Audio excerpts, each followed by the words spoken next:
নমস্কার সবাইকে বড়দিনের প্রীতি ও শুভেচ্ছা জানিয়ে আমি এখন বানাচ্ছি বড়দিন উপলক্ষে কেক। তার জন্য আমি এখানে 100 গ্রাম বাটার নিয়ে নিচ্ছি।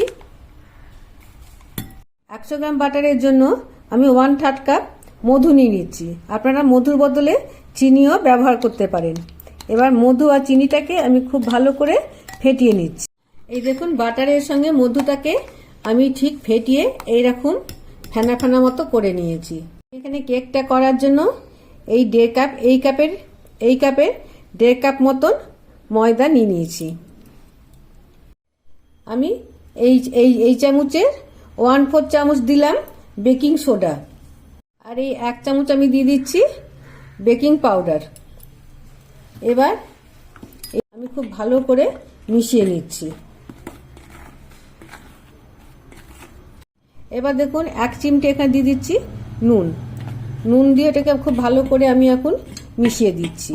সিক্রেট উপাদান সেটা হচ্ছে দারচিনি পাউডার, আর একটু দিচ্ছি জায়ফল গুঁড়ো, লাস্টে দিচ্ছি আমি একটু গোলমরিচ গুঁড়ো। এগুলো কিন্তু সবই আমার সিক্রেট মশলা। এবার আমি সমস্ত জিনিসগুলো খুব ভালো করে মিশিয়ে নিচ্ছি। ও হ্যাঁ, আমার পরিচয় তো আপনাদের সঙ্গে দেওয়া হয়নি। নমস্কার, ঠাম্মা ডায়েরি চ্যানেল থেকে বলছি, সবাইকে ওয়েলকাম আমার রান্নাঘরে। আপনারা দেখতে থাকুন। আজকে ক্রিসমাস কেক বানাচ্ছি আমি। এগুলো খুব ভালো করে আমার মেশানো হয়ে গেছে। এবার আমি আটার মধ্যে ডাইরেক্ট ডিম মিলাবো। আমি এখানে একটা ডিম নিলাম, প্রথমটা নিয়ে ভালো করে ফেটিয়ে নিচ্ছি। এবারে আরেকটা ডিম দিলাম, মানে মোট এখানে আমি 2টো ডিম দিলাম।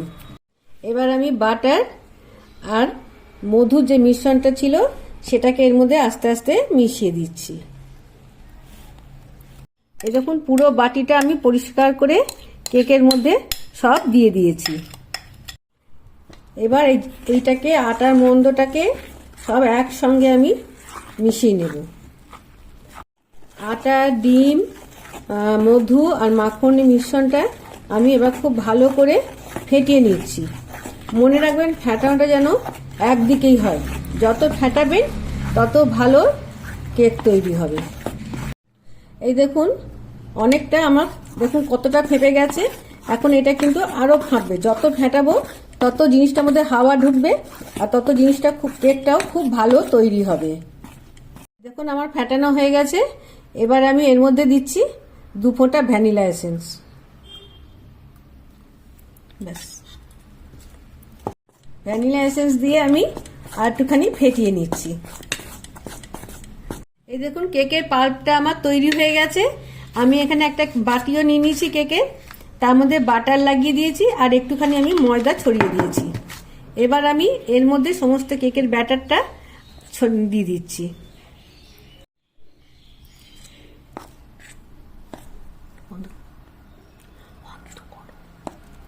এই দেখুন আমি এখানে হাফ দিয়ে দিয়েছি। এরপর এর মধ্যে দিচ্ছি কাজু কিশমিশ। এবার আপনারা বলবেন কাজু কিশমিশ কেন দিচ্ছেন। কেক যখন প্রথম আমাদের এখানে আসে তখন কিন্তু আমাদের এখানে এই টুটি ফুটি এই সমস্ত কোনো আইডিয়া ছিল না। তখন কাজু কিশমিশ বা পেঠা এগুলো দিয়ে সাজানো হতো কেকটাকে। আমিও সেভাবেই সাজানোর চেষ্টা করছি মাত্র। এই দেখুন সবটা দেওয়া হয়ে গেলে এখন স্প্যাচুলা দিয়ে একটু সমান করে দিতে হবে, যাতে কিনা সব দিকে সমানভাবে যায়। এবার আমি একটু ট্যাপ করে নিচ্ছি, কারণ তাতে ভেতরে যদি কোনো রকম বাবলস ঢুকে থাকে তাহলে সেটাও ক্লিয়ার হয়ে যাবে। কেকটাকে বসাতে নিয়ে যাচ্ছি ওভেনে। এখানে আগে থেকে একটা লোহার কড়াইয়ের মধ্যে নুন গরম করতে দিয়ে দিয়েছি। নুনটা বেশ ভালোভাবে গরম হয়ে গেছে। এবার আমি এরই মধ্যে কেকের এই ব্যাটারটা বাটি সমেত বসিয়ে দিলাম। ওপরে একটা আমি ঢাকা দিয়ে দিচ্ছি। এইভাবে থাকবে 40 মিনিট। এই হিটে 5 মিনিট রাখবো। এরপরে হিটটাকে আমি একটু কমিয়ে দেবো। 5 মিনিট হয়ে গেছে। আমি এখন হিটটা একটু কমিয়ে দিচ্ছি, অল্প।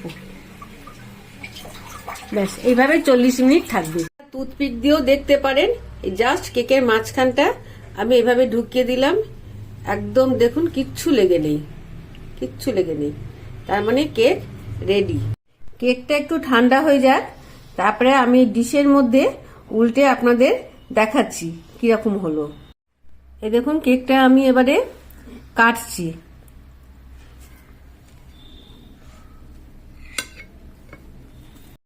কেকটা এই দেখুন আমি কাটলাম, খুব স্পঞ্জি হয়েছে, খেতেও নিশ্চয়ই সুন্দর হবে। তাহলে আর দেরি কেন, আপনারা এবারে বাড়িতে ওভেন না থাকলেও এইভাবে কড়াইয়ে কেক করে নিতে পারবেন। Happy Christmas.